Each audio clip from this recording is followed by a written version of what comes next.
Чтобы потом не говорили, что это я принес. Что случилось? Просроченная. 07 это у нас какой месяц? Ну, почему просто... Да, июнь, правильно. Давайте я вам делаю денежки. Нет, это я в Роспотребнадзор. Ну, Несу. вы что-то не досмотрели. Давайте. Не досмотрели? Ну, 3 серьезно, штуки аж. просто продавцы не досмотрели из-за этого. Я вам верну денежки без проблем. У вас еще при этом оштрафуют. У вас ИП? А, ну вам сначала предупреждение сделаю. Потому что это... И сыры там у вас тоже неправильно. У вас 12 часов нарезка сыров. Скоропортящийся продукт. В течение 12 часов продается.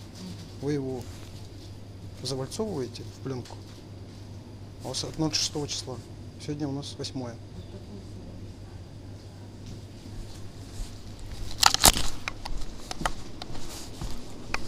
Знаете, да? Скоропортящийся продукт в течение 12 часов продается. Он у вас от 06, они все, по-моему. Я не смотрел, 2 куска посмотрел. И так нельзя. Тут помимо того, что у вас просто упаковано, написано срок производства не указано здесь. Ну, это на упаковке Состав, самой, да, вот вот сюда это должны уже. клеить маркировку неправильно. У вас 2 тут как бы этих нарушений. Вот видите, у них здесь вот. А, здесь Ну, нет здесь тоже. есть почему. Нет, здесь нет. Ну вот же молодой человек. Вот видите, по маркировке вот это нельзя заклеивать. Вот здесь, видите, вот. Да, да, здесь вот это вот. Как называется, аннотация идет полностью. Потому что люди с болезнями всякими покупают, да, и они должны знать состав полностью, какие противопоказаны. Больные люди разными болезнями, они знают, что им противопоказано, а вот, допустим, они купят, а здесь ничего не написано, ну, заклеено. Так нельзя так заклеить. Видите, тут хорошо сделали, а тут прям, ну, а тут вообще нету аннотации. Вот такой сыр 2 дня лежит, с него прямо пальмовое масло вытекает. Я специально делал эксперимент, дома ложил сыры разные. Там единственное 2 сыра, которые не протекают, так много пальмового масла не выходит из них. Ну давайте это как сделать. Ну, я вам потом принесу просто. Давайте мы Напишу. денежки вам вернем и все же. Что делать? По сырам вы больше не будете, исправите, да? Исправим, конечно. Давайте сделайте возврат тогда. Сейчас я позову И соседа, чек возврата. я скажу. Так, в принципе-то у вас нормально, в принципе, магазин.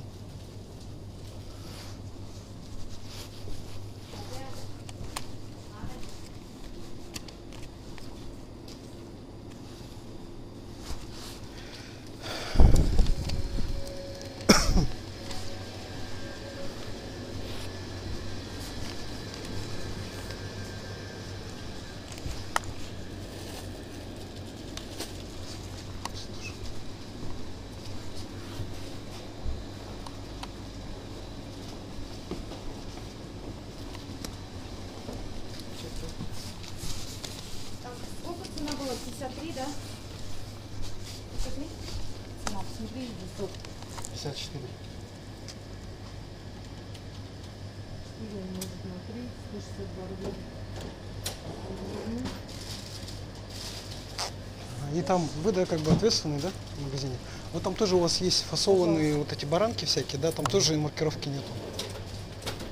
Состав, да, вы обязательно должны по маркировке, по таможенному регламенту, ТРТС 022, 2000... заведующий. Ну, просто вот я вам, вот здесь вот прямо лежат у вас фасованные, да, там тоже обязательно маркировка, то, что с коробок идет, если вы с коробок фасуете. Ну, они, смотрите, коробка-то одна маркировка, а мы же фасуем на развесы, мы не можем сами распечатать эту маркировку. В коробку не кладут просто, ой, если ваш человек Там состав, в коробку чек не возврата. кладут, да. А чек возврата я не смогу без заведующей сделать никак, к сожалению, вообще. Тогда У нас нету кодового. чек мне дайте хотя бы. Пожалуйста. Как-то.